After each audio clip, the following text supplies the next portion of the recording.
5 Really Creepy Night Terror Stories by Anna Orvera on GhostDiaries.com.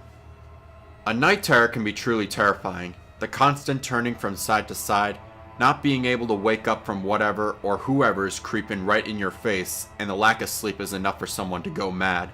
Considered by many professionals as a sleeping disorder, there are many people who think it has to do with some sort of supernatural occurrence or haunting. Millions of people all over the world suffer from this frightening phenomenon. I found some people online that have shared their most personal and blood-curdling night terror experiences, and here are a few of them. Number 1. Tentacles. I remember the first time I suffered from a night terror. I don't know why this started to happen to me all of a sudden. I don't even wish it on my worst enemy. It was a hot summer night like any other. I actually went to bed a little early than usual. I believe it was about 10:30 or so, and I fell asleep right away, since I was way too tired. Suddenly, I felt something staring at me. I thought something had broken into my room, but I was all alone. After a while of feeling uneasy, I fell back to sleep. Then again, a little while later, I woke back up, but this time someone was in my room. I tried getting out of bed, but I was paralyzed with fear. As much as I struggled and tried moving out of bed, nothing happened. Suddenly, the bed started to sink with me into it. While all this time, whatever it was the room watching me silently. Only yellow eyes of a dark figure looking back as I kept sinking deeper and deeper. I kept struggling, screaming at the top of my lungs while everything was happening, but no one heard my cries. Then the tentacles started to surround my bed, pushing me even further. There was nothing more I could do but lose consciousness as I was losing my breath. All I remember that I was waking up to the sound of my alarm blinking at 7 a.m. already. It felt like a never-ending night. As I looked all over for the yellow eye thing, it was gone. Everything seems back to normal. I don't know why this happens to me. These occurrences keep happening a few times a week. I got to the point where I couldn't handle it anymore. I take medication in order to avoid these nightmares, but I still believe there's something more sinister after me. Number 2. Deteriorating. I'm talking on behalf of my 63-year-old mother. She means everything to me, and I don't know what to do. I've taken her to the doctors for her illness, and sometimes the medication works, but it's getting to the point where it's mostly useless. It all started after the passing of my father about a year ago. We actually thought it was some sort of depression, but now, these reoccurring night terrors are getting out of hand. She falls asleep normally, but in between the hours of 3 o'clock a.m. and 4 o'clock a.m., she starts screaming uncontrollably. She has the same night terror every single night. 3 figures with dark hoodies show up. She screams, "Leave me alone," over and over, but when I go to her room, there's nothing and no one there. She tells me the dark figures are torturing her and no one comes to help. I feel useless because I know how much she's suffering. She tells me she's in great pain every night. I don't see any physical marks on her, but I see how the situation is taking a toll on her mentally and emotionally. She's not the same she used to be. She does not enjoy the stuff she used to do before. She doesn't think about anything else. She fears the night. My mother is deteriorating and I can't do anything at all. Number 3. The warning. My sister developed this condition in the 1st grade, an unusual age to be having such a menacing realistic dreams caused by stress or outside forces. It got to the point where she would stay up at night and sleep during the day, and at school hours or near daylight, but not at night. But we were getting worried about her, and we didn't know what to do.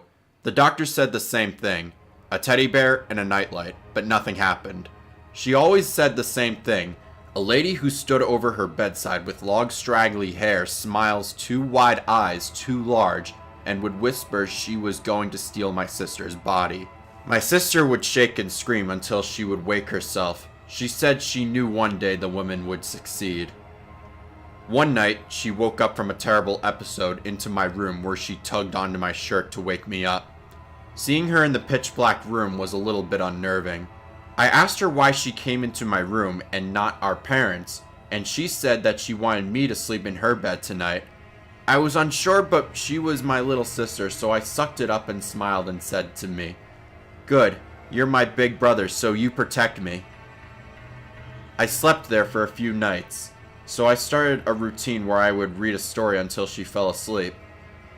Then I would crawl out of bed and start sleeping on the floor next to her. She woke up one night, her eyes were wide open, but every other thing about her told me she was still sleeping. As I stood to my feet and came by her bed, she started waving her arms around as if controlled by some other thing and yelled, "Look here!" I knew she was struggling with whatever was haunting her dreams. So I met by her side and woke the sleeper, something you're never supposed to do. She woke up in an instant with tears streaming down her face, and then she punched me. I mean, with inhuman strength, and then she snapped out of it. I stared at her from my fallen position. "I don't know what happened," she cried. "I'm sorry. Please don't leave me alone in the room." The following night, the same thing happened too at this point. I was getting scared by these night terrors. She said to me while still asleep, "Come to me. Come." On the third night, her blanket hit me, and I tried a new approach.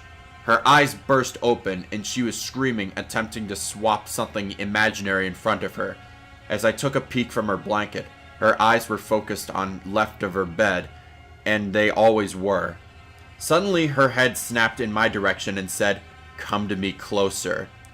I walked closer, and as I was about to wake her, her sweaty grip held onto my shirt and said, "I'm awake." She bolted from the bed, grabbed my hand on the way out, and slammed the door behind us.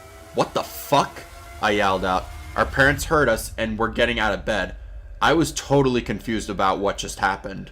I was trying to piece together in my mind all the things she had been saying to me in the past few days, where she told me, "The lady stands over my bed, tries to grab a hold of you. I saw her trying to climb into your mouth when it was hanging open. My sister had been trying to save my life while the lady was taking control of her body." Number 4. My first terror. My first experience was last night, about 3 o'clock a.m.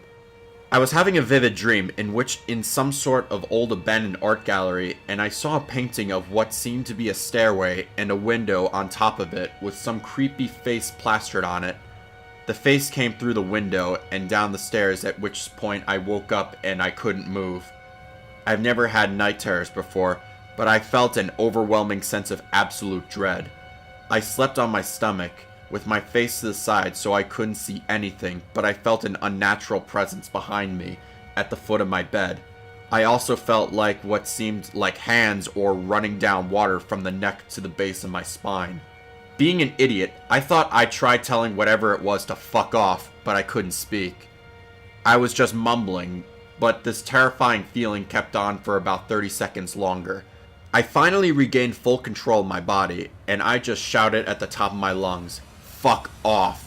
And I just realized I had a night terror. It was my first time, and I hope it was my last. Number 5.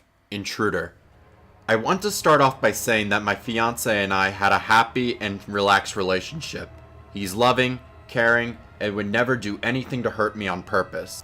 My fiance has had random night terrors since I can remember, but they are usually very similar.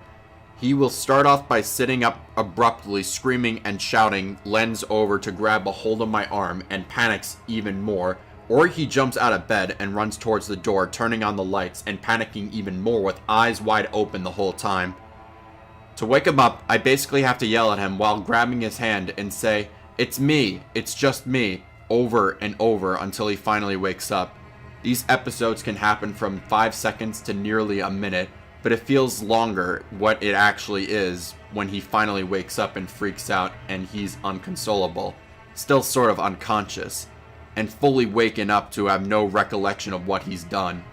Anyways, most night terrors revolve around him thinking I'm an intruder. We still live separately due to our careers, but I've noticed things get more violent at his house.